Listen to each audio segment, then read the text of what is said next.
open Odyssey and search for WHPC. Then mark us as your favorite. That's AUDACY.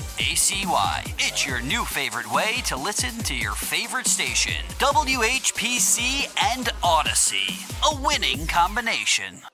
90.3 WHPC. Winner of 4 big 2024 awards from the Intercollegiate Broadcasting System, including the 2024 IBS winner for Best Community College Radio Station goes to Nassau Community. Nassau Community College, 90.3 WHPC. WHPC HD Garden City. Available by saying, play WHPC to your smart speaker. 1, 2, 3, 4.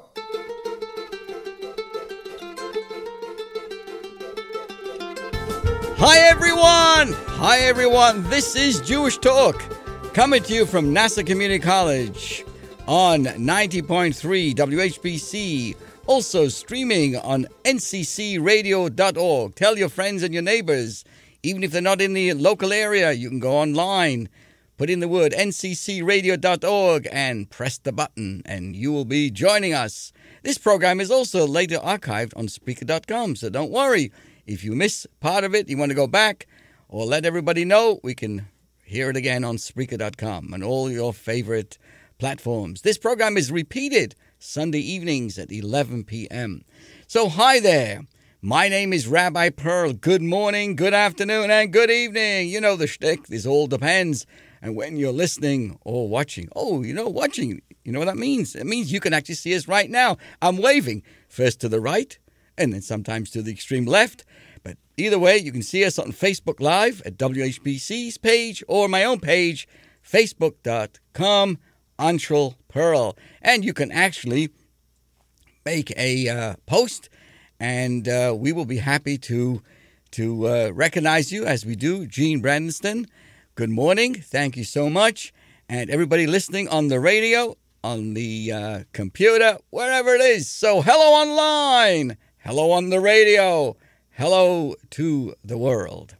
Today we're going to focus on amazing insights and thought process over what happens in the Jewish calendar and what is being celebrated and thought of in the next 48 hours. We'll talk about Monday evening all the way through Tuesday, which of course is the August the 13th.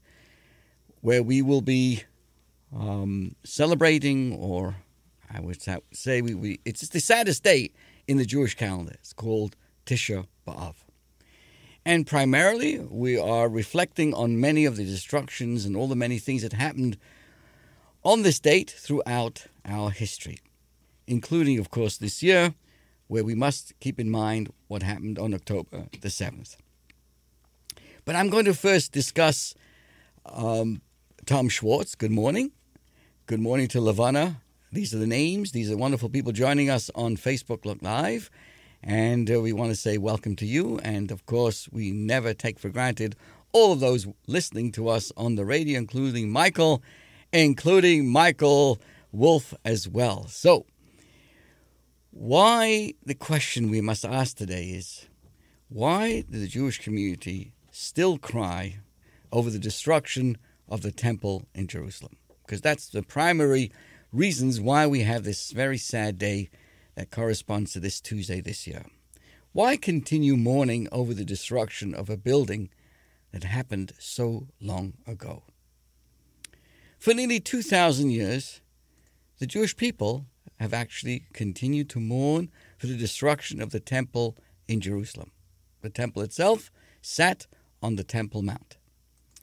In fact, at every Jewish wedding, at the moment of intense joy, when the ceremony concludes, what do? The man, the chassan, the groom, stomps down, he breaks a glass. And that is to remember this loss. As happy as the couple, of course, are, we remember the sadness of the destruction. And that's symbolized by breaking the cup under the chuppah. In fact, every day we pray for the rebuilding of Jerusalem and its crowning jewel, the temple. Each year, During the summertime, as indeed now, in the Jewish community, we observe a 3-week period, 3 weeks of mourning. And that culminates in the saddest day of the Jewish calendar, Tish B'Av. Tish B'Av is the Hebrew word, means the 9th day of the month of, and it's all about the destructions of the temple. And on this coming Monday night through Tuesday, we actually fast. The Jewish fast begins on Monday evening, August the 12th, at 7:56 p.m.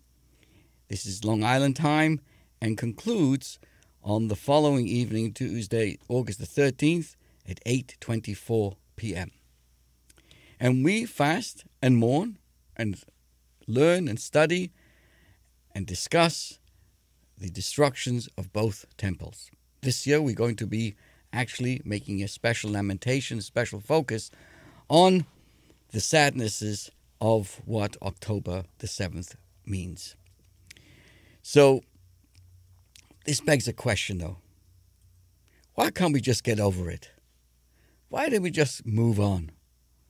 Why do we continue mourning over the destruction of a building that happened so long ago? The root of this question lies in the misunderstanding of the temple's significance to Jewish life and the profound power of mourning. There are many, many insights, but I'm going to share with you a profound analogy to grasp the depth of this loss. Imagine a blind person who, never having the ability to see, believes he's not missing anything. He's never seen a sunset. He's never looked in the eyes of his wife or seen the smile of a child's face. Yet, he is convinced he lacks nothing. If offered a procedure that would grant him the gift of sight, he would decline it since he doesn't think he's missing anything. The true tragedy is not his blindness. It's his complete lack of awareness of what he's actually missing. Similarly, we have become so accustomed to a world without the temple that we do not fully realize what we are missing. This lack of awareness is a tragedy in itself. If we would appreciate the enormity of the loss, we would long for its rebuilding and the subsequent redemption. I want to share with you a poignant story that happened during the recapture of the Western Wall in 1967 to illustrate this concept. As the Kotel, that's the Hebrew word for the wall, the Western Wall, came into Jewish hands for the first time since 1948, the moment was filled with significant and great emotion. David, who wasn't an observant soldier, he was non-religious, he began to cry uncontrollably. His friend, who grew up in the same kibbutz, asked, "Why are you crying? You and I grew up secular. This wall means nothing to us." And David responded, "I'm crying because I don't know why I should cry." Perhaps his tears also reflected a deep, albeit unconscious, sense of loss for something he couldn't fully comprehend. The grief we feel is not just about a lost building. It reflects a profound longing for the spiritual completeness and the unity that the temple once embodied. The temple served as a connection between the spiritual and the physical. The nexus point where heaven and earth kissed, so to speak. It was there the Jewish people gathered to feel closer to God and each other, reinforcing their collective identity and faith. The daily services, the lighting of the menorah, and the offerings were not just rituals, but acts that unified the nation in their shared devotion and values. The destruction of the first temple by the Babylonians in the year 586 BCE and the second temple by the Romans in 70 CE were catastrophic events that shattered their spiritual and national unity. The loss was not only physical, but also deeply spiritual, symbolizing the cutting off, or the severing of a direct line to the divine and the disintegration of communal cohesion. Our mourning today is a yearning for the ideal state of being that the temple represented. We're not crying over something from thousands of years ago, but rather we are grieving for the catastrophic consequences of its destruction that really, if we really open our eyes, still continues to impact the world today. No matter what benchmark you use, our world today is deeply troubled. Look around. How did we get here? There's no civility. There's so much conflict, so much lack of so much in so many different areas of our lives. The beginning of the unraveling that brings us to our current reality is the loss of the temple. In our daily prayers, we express a longing for the restoration of the temple. Why? Because it envisions a time when peace, justice, and divine presence will be fully realized in all of our worlds. This morning is a recognition of the current imperfections of our lives and the world around us. At the same time, a hope for a future when these gaps will be filled, when meaning and moral clarity will be apparent to all. When one suffers loss, there is a tendency to try and stifle the pain and move on. Well-meaning friends try and help to distract us and tell us, get over it, and remind us that time heals all wounds. But time does not heal all wounds. In Judaism, it encourages us to develop a growth mindset, not just in our happiest times, but also in our sorrow and grief. A fixed mindset sees loss and failure as a permanent condition. In contrast, if we have a growth mindset, we see failures as opportunities to learn and grow, to realize the enormity of our loss, and use that realization to change the ending of our story. There are no bad emotions. Sadness is difficult, but it isn't bad. We need sadness to help us change the status quo and appreciate joy. When a loved one passes away, we don't just move on or pretend the person didn't leave us. We don't stifle the pain. We embrace it through the practice of sitting Shiva, spending a week confronting the loss and remembering our loved one. This way, we can process the pain and embrace our new reality. By concentrating on our loss, as difficult as it may be, we recognize and remember who this person was and realize the profound loss that we may have taken for granted. Similarly, we don't just move on from the loss of the temple. We actively mourn our loss so that we can appreciate what we lost and what we need to do to get back there. In fact, amongst the customs that we do in preparation for Tish, that is on Monday evening, late afternoon, around 7:15 approximately, in the Jewish community, in the observant community, we actually sit on the floor and eat dry bread and dipped actually in ashes. We burn some paper, whatever it is, and we eat egg and this bread and dry ashes. Besides having earlier, of course, a proper meal, but it's called the Suda Hamafsekes. It's this concluding meal to introduce ourselves to the sadness. Sitting on the floor is part of the customs. We sit on low benches or literally on the floor. If you're able to do that on Monday evening, the beginning of the holiday, which one day will become the beginning of Tisha B'Av, all the way through midday. So in the synagogue, in the evening, where we sit and read the book of Eicha, when we do our services on Tuesday morning, again there are morning services and study. It's all sitting in low benches to symbolize this mourning and sadness. This reflection of our collective loss led to the Jewish people's response to our exile and temple destruction. Because despite the loss, Judaism did not collapse, but instead adapted, finding new ways to maintain spiritual and communal life through synagogues, through study, and through prayer.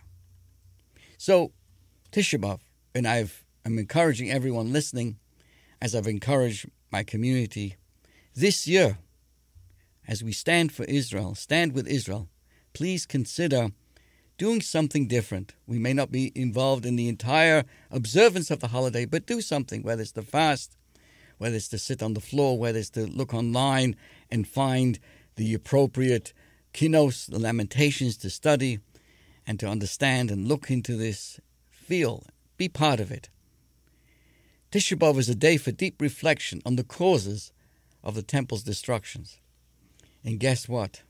Our sages teach us that the primary cause for the destructions so many years ago was baseless hatred and communal discord. I challenge anyone listening or watching today to show me or to prove to me that there isn't such thing going on. Sadly, my friends, what happened then is continuing today. So much across the world, so much communal discord, country after country, with baseless hatred, and certainly we ourselves know of that so much in our own community. How sad, how upsetting. This reflection encourages a mindset that seeks to learn from past mistakes. So by commemorating the temple's destruction, we remind ourselves of the importance of striving for a better future while finding meaning and connection in the present. The temple's memory encourages us to build bridges within our communities, to foster spiritual growth, and maintain hope even in times of adversity. Our mourning for the temple, by the way, the day, this Tuesday, the 9th of Av, is more than just the date of destructions of the first and second temples way back. This is the day when Jewish people were exiled from Spain in 1492. It's the same day when the First World War began, which brought to the Second World War. The 9th day of Av was also the day when the crematorium started to burn, with the Nazis. So much stuff that continues to be associated with this day. So our mourning for the temple is not merely a remembrance of the past, but a call to strive for a better today and a brighter tomorrow. So by reflecting on the themes of unity, resilience, and the hope that the temple embodies, we can find inspiration to address the challenges of modern life and work towards a more connected and harmonious world. As I came to the studio today, I was listening to another program, and the discussion centered around dignity, human dignity. And they were speaking about the current political atmosphere in the world today, especially in the United States. And they were talking about different opinions and different parties. And they kept on talking about the word dignity. There's no dignity today. And with that, I'd like to share with you how this upcoming Tisha B'Av is really all about the world that we live in general, and particularly ourselves, of damaged dignity, destruction, and restoration. Let me explain. As I say good morning to you, all of us joining us, we want to say a special shout out to Mark Pintel. Thank you for joining us this Shabbos, and the Zellickson family. And let's make sure I get everybody in before, okay, let's see. We want to say welcome to everybody joining us, as I can see you joining us on Facebook Live on my page, or, of course, I can't see you, but I know you're listening on the radio, and thank you so much wherever you may be. So let's talk about the word dignity, as we say again to Judy Kirk. Wow, Judy, thank you for joining us. Let's take a look, understand. For no better words, I'd like to suggest that we're living in a time where there's an abuse and the requirement to restore dignity. In a spiritual psychological term, Tish, the saddest day, damaged our inner dignity. This holiday is all about damaged dignity. As we've been discussing, we're not simply grieving over past events, but over all forms of destruction in our lives. Why? Because every form of grief and loss basically evolves from rupturing the bond between spirit and matter. And that occurred when the divine presence in the temple no longer found a home in our material universe and was compelled to go into hiding. You see, each of us has an indispensable soul within ourselves, which is the ultimate root of all the confidence and the sense of purpose. Our convictions, our hopes, and greatest dreams come from our inner, let's call it in Hebrew would be called malchus. Every human being deep down has a profound sense of dignity and majesty. Where does it come from? It comes from the divine image in which we were all created. It is the feeling that you matter, that you have a power to achieve anything that you set your mind to. By the way, we're talking about Jerusalem, we're talking about life, we're talking about the temple in Jerusalem. We have joining us today Sebastio Vitel, and he's watching us on Facebook as well, all the way from Jerusalem. Wow. And we also say hello to Claudio Quadros. So have in mind, dear friends, that we have something inside of us that we're going to call today dignity. It's a reflection of the divine image, but it's all got messed up these days. In contrast, what is the root of all destruction? It's the annihilation of this malchus when our dignity is violated. Once that part of us, our purest element, the one that feeds our sense for self-value, is compromised, it's just a matter of time in our life when our life begins to spiral downwards, out of control, in one form or another. For some, it takes the shape of raw dysfunctionality. Others are creative enough to find ways to remain functional. Let's call them functional addicts. To some extent, and learn how to, what they do is, these functional personalities, they learn how to cover their tracks as they maneuver their way day to day. Variations are as numerous as people themselves. Seeing someone use their creative juices, not to mention the energy, the time, and money wasted for such machinations, is, of course, one of the saddest things to observe. Often, arrogance is one of the mechanisms used, usually unintentionally, to cover up one's low self-esteem, which again is a weak sense of dignity.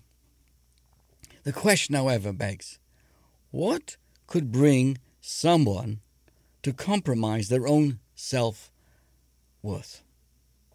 And we see this in political debates today. Everyone is trying to outshout the other one. No one has any dignity, and I'm talking about both sides of the aisle. Who in their right mind would allow their inner dignity to be violated? Human nature is such that we would do anything not to allow ourselves to be humiliated, let alone allow our entire dignity to be undermined. The answer is obvious from the question. At the outset, nobody ever wants to damage their own malchus, their own dignity. Any such damage is always initiated by someone outside of ourselves. It could be a parent, it could be an educator, it could be an adult. Anyone that we may have trusted can hurt us, especially in our most vulnerable and impressionable childhood years. The Arizal, whose yahrzeit was this past Friday, explains why the 15th of the month of this month of Av, coming up in about a week, is the greatest of Jewish holidays, because it's a full moon. The full moon of this coming month of this month now, follows the repair, so to speak, of the destruction that we experienced on Tisha B'Av, when the temples were destroyed. The greatest of the ascent is in direct proportion to the depths of the descent that precedes it. The lesson of these days teaches us the terrible consequences when a person's dignity is violated. But awareness of the problem is half of its cure. It also instructs us how to repair the rupture. Just as dignity on earth was destroyed on Tisha B'Av, we have the power of the full moon in the same month, on the 15th of the month, to restore that dignity, and with even greater intensity than the original. For the sake of our children and their future, we need to address these issues head-on and come up with both preemptive actions as well as appropriate methods to rebuild dignity once it was compromised. Parents and teachers must know that we carry great responsibilities and power with life and death consequences in cultivating and nurturing the dignity in the souls of our children. And this begins not when the child is 20, 10, even 2 years old. It begins at the moment of birth and even at the moment of conception. So, we live in a profoundly insecure world. A world today that dignity is the most lacking of dimensions. Even if we may have plenty of wisdom, understanding, knowledge, love, discipline, compassion, endurance, humility, and bonding, it may be wonderful. We have most of the attributes of a personality, but they don't make it. They're 9. There's only 9. Like the 9th of Av represents 9, and 9 is not 10. The 10th, the most important dimension of our personality, is missing. It is actually number 10. We are missing the foundation of all life, and that is inner security, self-worth, and dignity, that makes all of the other 9 attributes I've mentioned worth their weight and imbues us with the confidence to use all of our faculties with conviction and with a sense of urgency and destination. I want to say hello to Stacy Hirsch. Good morning to you. So you see, my friends, there's so many levels and understanding of the saddest day of the Jewish calendar, Tuesday, Tisha B'Av, where we fast from the evening all the way through the next evening. It's a day of contemplation. Every holiday, every Jewish holiday I experience provides us with insights.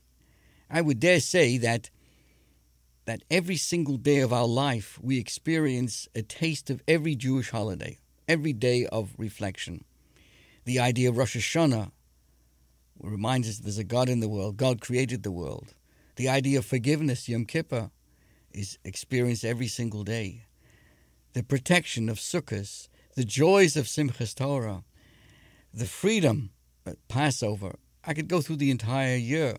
But the truth is, each special day provides us with the model or the foundation of an attribute that lives with us throughout the year. Well, this Tuesday is the day for us to have meaningful grief, to really reflect, sit on the floor literally, and think about our own siege, the siege of minds, and the lack of dignity. Dignity in discussion, dignity in respect of each other, in so many different ways. The destruction of the temple brought asunder or tore apart the harmony of physical and spiritual. And sadly, when a person experiences an undermining of their own personality, they live in 2 different worlds. Their life is put into different compartments. It creates problems. So let us continue now. An important part of this holiday of And I keep on using the word holiday because the truth is Tisha B'Av will become a holiday. In fact, in its observance, typically every single morning we put on our prayer shawl, talis, and tefillin every weekday. The only time we don't do it is on a Saturday morning, on a holiday morning. And here we are on the saddest day of the Jewish calendar, and we actually don't put on in the morning our prayer shawl, our talis and tefillin. It's done in the afternoon to symbolize that the underlining end result of this very sad day actually provides us with a bounce back of Metz Hashem. With God's help, will be a total transformation into a day of happiness and joy. Let me talk a little bit more about Jerusalem under siege, then and now. Remember that the temples were destroyed, but first came a siege around the Jerusalem walls. So the siege of Jerusalem 2 millennia ago, which we honor during the 3 weeks. These 3 weeks, as I mentioned earlier on, began when the walls of Jerusalem were breached. This concept, this deep ideas, is relevant today as much as it was then. Throughout history, as well as in our times, Jerusalem remains the crown jewel that every nation aspires to. The Crusaders, the Muslims, everyone seems to want a piece of this mystical city. Why is Jerusalem under siege and always been under siege and constantly, part of the ongoing political debate, to say the least? Because Jerusalem, and even more so the Temple Mount, is a place of power. And a place of power, the potency, is what everybody wants to feed off.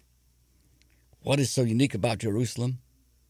Jerusalem in Hebrew is called Yerushalayim, which is a combination of two words. Yira, Yeru, Yira means awe, and Shalom means peace. So put it together, you have the word awesome harmony. Jerusalem is a place where Abraham offered Isaac on the altar and where Jacob fell asleep and has his latter dream. Jerusalem is the place from where Adam and Eve were created. This is why all humans, children and carriers of the genes of Adam and Eve, gravitate back to the holiest of places. So here you have, dear friends, not a political negative, but a more deeper, essential, and meaningful connection why there is such a ongoing debate and gravitation towards this holiest of places. Because that's where we all began, whoever we may be. Adam and Eve and for those who don't understand what Adam and Eve is, I will give you the Hebrew words, Adam and Chava. Jerusalem is the center of the universe. And guess what? Everyone feels it either consciously or unconsciously.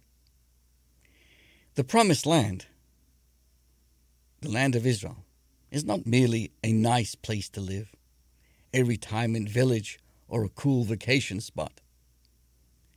It is the spiritual heartbeat of the universe. The land of Israel is a portal between heaven and earth. That is why Israel is called by everyone of every faith. Ask them, what is the land of Israel? They will say one word in their own language. It's a holy land. Eretz HaKodesh, a holy land, because it is the physical manifestation of the fusion between spiritual and material, between human and the divine. And when a person lives a life in that manner, they have their dignity. We lose that dignity when we separate the physical from the spiritual, and we have the mayhem that we see today. Holiness means something that simply has less egocentric layers that block out that inner divine energy. On Shabbos, in our synagogue, we spoke at great length In the early morning, everyone is welcome. It's 9 a.m., 9 to 10 a.m. And we spoke of the interesting difference of where did we forge our identity of who we are. It did not begin in the land. The spiritual focus and mission of the Jewish people began specifically in the wilderness. Most countries, right? You live there, you become part of that culture, your allegiance and personality is created by the land. You come to America, you were born in America, you have the allegiance to the United States of America. It comes from the land that you live in. The definition of the Jewish people did not begin in the land itself. We forged our identity in the wilderness. Where was our identity? How we would be described? It all began at Mount Sinai. In the first 2 years coming out of Egypt. As important it was to go to the land and get to the promised land, there was a bit of a delay because of the bad reports by the spies. Nevertheless, that urgency of going did not begin immediately. It began 2 years in the wilderness, allowing time for the mission statement of who we are and what our role is in that time. And that began with the Torah at Mount Sinai. The Torah, the mitzvahs, identify what our role is all about. And the role has to have an impact on our own entire personality, the land of Israel, the holiness of the land of Israel, and of course, being a moral guide and upstanding citizens wherever we are throughout the world. So the centrality of Israel is actually a psycho-spiritual centrality. The purpose of the Holy Land is to serve as a bridge to holiness that will ultimately transform the rest of the world. The Holy Land represents a state of sanctity within each of our souls and their ability to integrate with our physical lives. Again, going back to the wilderness experience, in the first 2 years coming out of Egypt, we were given our mission statement at Mount Sinai, thanks to Moses at Mount Sinai, and also the building of the Mishkan. That the role of the Jewish people was to build the physical Mishkan, these traveling tabernacles, was to be the model that later on became the big temple in Jerusalem, but the model of bringing physical and spiritual, that there are no dichotomies in life. Only people who have dichotomies in life are people who are argumentative, don't really look at life properly because they've lost that dignity. The dignity that allows us to recognize we have a spark of godliness inside of us. Every human being has that by virtue of the fact we're all created in the image of God. And sadly, we see today so many who, rather than looking themselves in the mirror, are quick to destroy others. That's the role of the Promised Land. Promised Land. The land, why is it called the Promised Land? Because it was promised to the great Abraham, Isaac, and Jacob. The land that consumes the journey of the Jewish people throughout the wilderness. This is what, as I said, that was the goal, was to come out of Egypt and go to the land. And it's a destination to which all of us aspire. In our own life, we may call it the American dream. People have different ways, but what is the definition of a complete life? Just to have lots of material success. We all know that means nothing. You can have the most beautiful homes and cars and really be all messed up. To have a balanced life, physical and spiritual, where we both work in tandem with each other, that's the dignity. That's what's missing today. No wonder nations and religions throughout our history have all longed to conquer this small piece of geography. Everyone gravitates to this land. Why? There's not enough room for everybody in this world. There's plenty of room for everybody else. So what is why is there so many sadly destructive forces and all kinds of other things going on around a small piece of land, the Holy Land of Israel? You see, because unconsciously, every nation, religion, and individual senses that the Holy Land is a spiritual vortex of existence, the place where the doors open up to reach the divine. We pray towards the east, towards Jerusalem and the Temple Mount. We stand in New York, Los Angeles, Paris, Moscow, London, Bangkok, Sydney, wherever we are on the globe, and even on the moon. We always face Jerusalem. 5,000 years ago and 1942 years ago and today. The Hebrew month that we're in right now is called Av. In Hebrew, it's 2 letters, Aleph, Beis, Av. They are the acronym for the 2 nations that destroyed the 2 temples. Aleph, Edom, that's the Roman Empire, and Beis is Babylon. So you have two letters representing this. Our troubles in the Middle East did not begin today.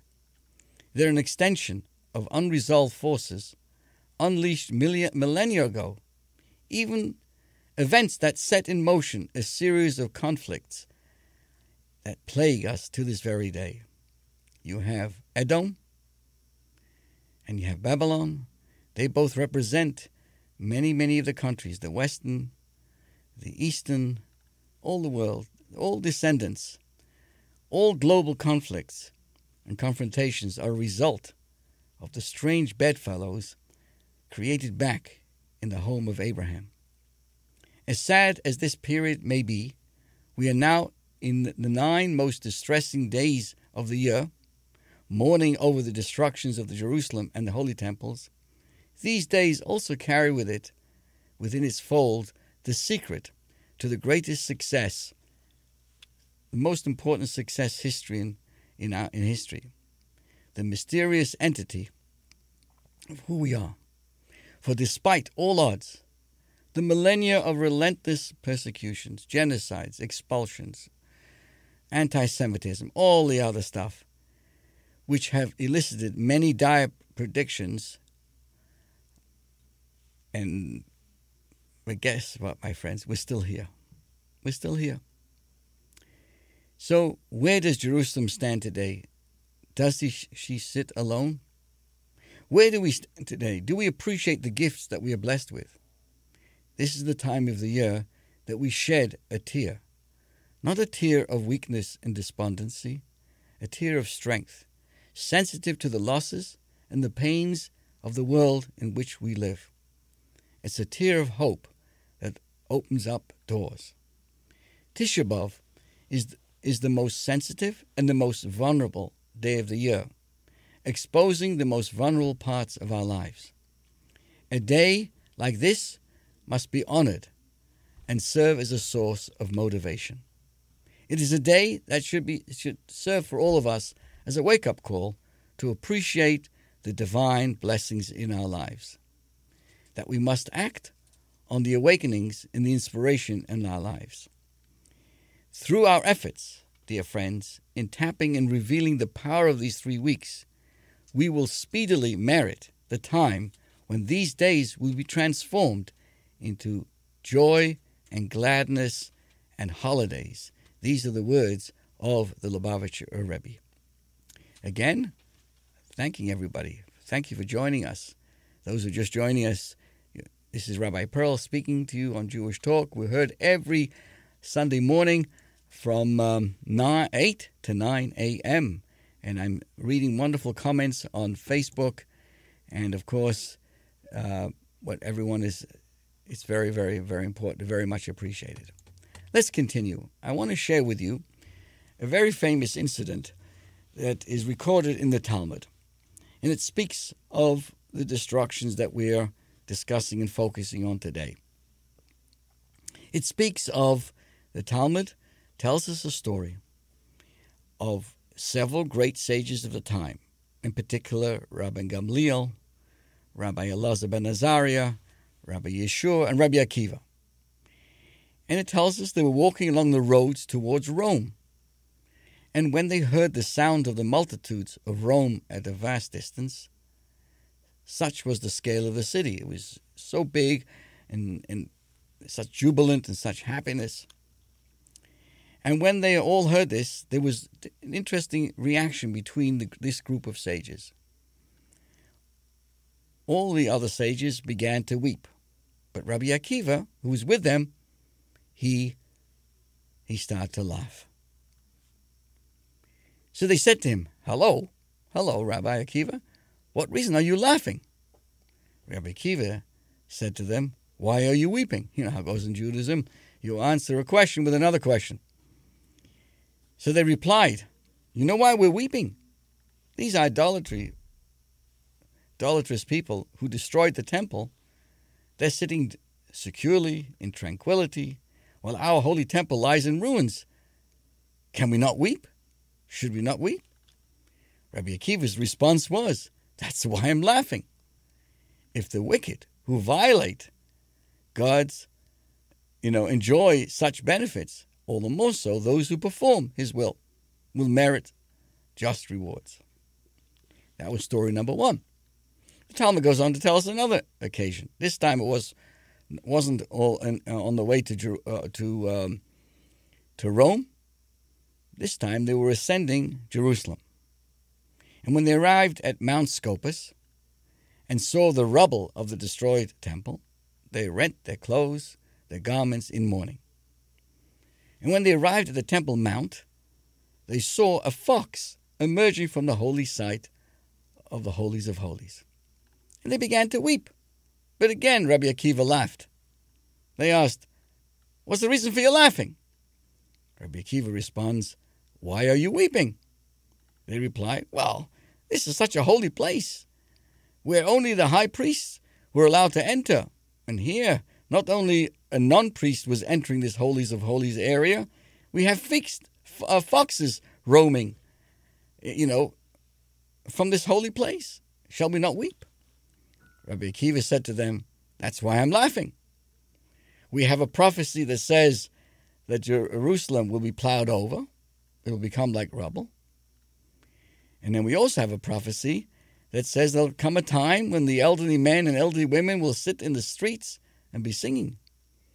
So Rabbi Akiva goes on to say, Listen, now that we've seen the prophecy of the destruction being fulfilled, we can be on standby now, not to be afraid that the second prophecy of redemption will surely be fulfilled very, very speedily. So we have these two stories. We'd like to say hello to Linda Mandello. Thank you so much for joining us, Linda. If I'm not mistaken, Linda Mandello is the dear wife of Joe Mandello, who was the chairman of the Republican Party here in Nassau County. And we just want to wish you, thank you so much, Linda, for joining us here today. So after the second story, the rabbis who were crying said to Rabbi Akiva, Nichamtani, Nichamtani, you have comforted me. You have comforted me. You have comforted us all. It's a fascinating question. What's going on over here? What's the background? Why are these two stories put together? What relevancy does it have to us, especially in our time? What do we see? In the first story, we see a delegation of leading rabbis heading towards Rome. What were they doing? 1,500 miles from their home. What were they going to Rome for after the destruction of the temple? Well, the Roman Empire at that time had long had its boot on the neck of Judea and had destroyed the Jewish Commonwealth along with the Holy Temple. This was a time of great oppression against us. So these rabbis had come to confront their oppressors and tried to get them to appeal the many harsh decrees imposed on the Jewish people in the Holy Land at that time.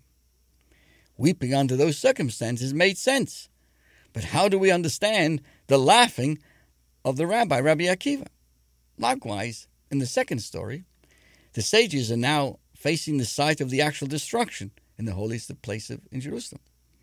It had been so decimated, the area had been reclaimed by nature, so to speak, such as foxes walking around. So for dozens of generations, this had been a national symbol, a site of Jewish worship, and now it lay in ruins. Surely it would be surprising for a saintly rabbi as in Rabbi Akiva, to find this scene, and cause him to laugh. So what's going on over here? And yet the sage's reaction at the end of these two stories is, the sage's reaction to Rabbi Akiva's laughing is, why are you laughing? It's understandable. Can you imagine? Not much is funny about this situation. So again, why did Rabbi Akiva ask in return, why are you crying? Surely the answer to that must be blindingly obvious. Of course they're crying.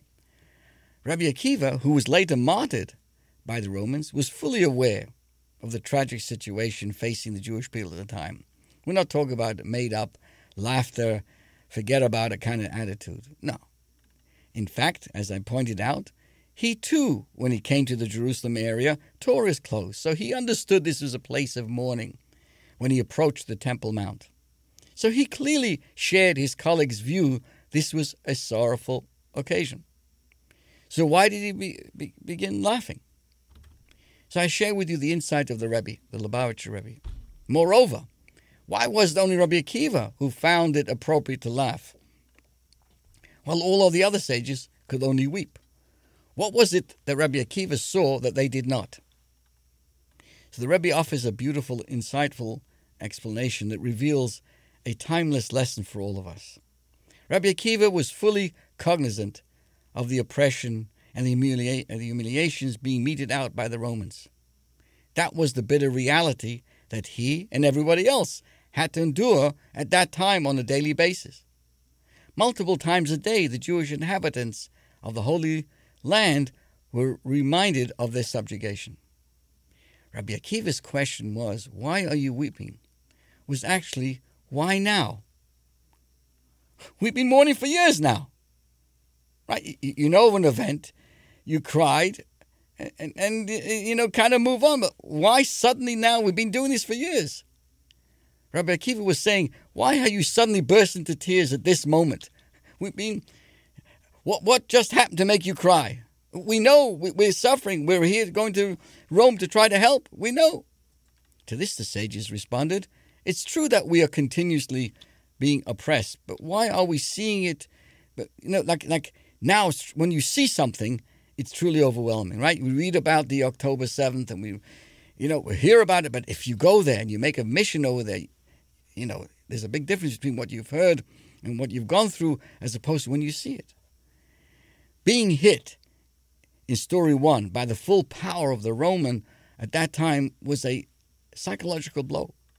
They now knew from terrible first-hand experience how strong Rome was. But coming to Rome and realizing how immensely powerful produced a crushing sensation. When you see it, like seeing is belief. Like there's something about being an ongoing, and then when you're right, you know a loved one passed away, but when you go to the cemetery, you can cry again. You're seeing it. We weep, the sages said, because we cannot fathom how the people who wrought us such evil can enjoy such success. Witnessing the total desolation of the place, the second story, where the grand Holy Temple once stood, in story 2, was too much for the sages to bear. They knew well that the temple had been destroyed, and the Jewish nation had lost its independence then. But seeing the full extent of the loss, that day provoked a deep sadness. Watching foxes at the home in this most sacred place brought home just how great the loss. So the answer to why do you weep now was because this is worse than anything we have seen so far. As I pointed out in different examples, there's something about hearing and reading, but when you go or you see, you watch the video of October, it's a whole big difference when you see it. So what was Rabbi Akiva's response? It is true that this is worse than that could have been imagined. I get that, he said. But surely that also means that when things finally turn around for us, they will be even better than we had imagined. Rabbi Akiva did not deny the scenes that he was witnessing with his colleagues, that they were devastating. Sure they were, but he was convinced that this was the harbinger of a very beautiful, triumphant future. He also rent his clothes at the scene of desecration, but he refused to become depressed by it. He showed his rabbinic colleagues how to find the seeds of hope in the depths of despair. The rabbis found his sentiment greatly comforting, as we do 2,000 years later. But why was it only Rabbi Akiva was able to see this in a positive light? All the other rabbis, one was the president of the Sanhedrin, as was his father and grandfather. He was raised, so to speak, with a proverbial silver spoon in his mouth. The other rabbi, Rabbi Eliezer Mazari, was a Kohen. So he was a member of the priestly clan. He came from a family of great prestige. The other rabbi, Rabbi Yeshua, was a Levite. They were part of the whole singers in the Holy Temple. So all these three rabbis enjoyed high social status, and two of them came from privileged backgrounds. Contrast Rabbi Akiva. Until he was 40 years old, he was a nobody. His father was a Roman convert, a former soldier in the very army that brought such misery. Rabbi Akiva started out like an outsider, marginalized, ignored. Had anyone met this simple shepherd, Rabbi Akiva, at the age of 40, they would have concluded that nothing was possible, nothing good could come out of this person. Lacking knowledge, status, wealth, prestige, he occupied a place at the very bottom of the social ladder. When he started to learn Torah, he knew he had an unbelievable mountain to climb. He compared it to water penetrating a rock.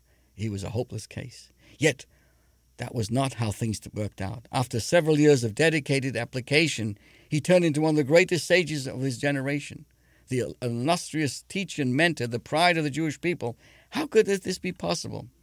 Because Rabbi Akiva knew from his own life story, it's not about how things begin, but how they end. As bad as things are, they can always be transformed for the better. Reflecting on the lessons of his own life had taught him, Rabbi Akiva knew it was wrong to judge things by the present difficulties. As we look at the world today, you could say, now I'm a downtrodden shepherd, but one day I may be a leader of the people. Now our temple lies in ruins, but the future could still be bright. So as we contemplate the hardships in our world today, in our own lives, we could become despondent. Let's remember the powerful teaching of one of Judaism's most beloved sages. Don't let today's difficulties define you or your future. Let not the challenges of today rob us of our belief in the potential of tomorrow. This is your host, Rabbi Perl, wishing everybody an easy fast. Thank you all for joining us. Stay well, and may these days very speedily be transformed to the days of joy and happiness for all of us with the coming of the redemption. Amen.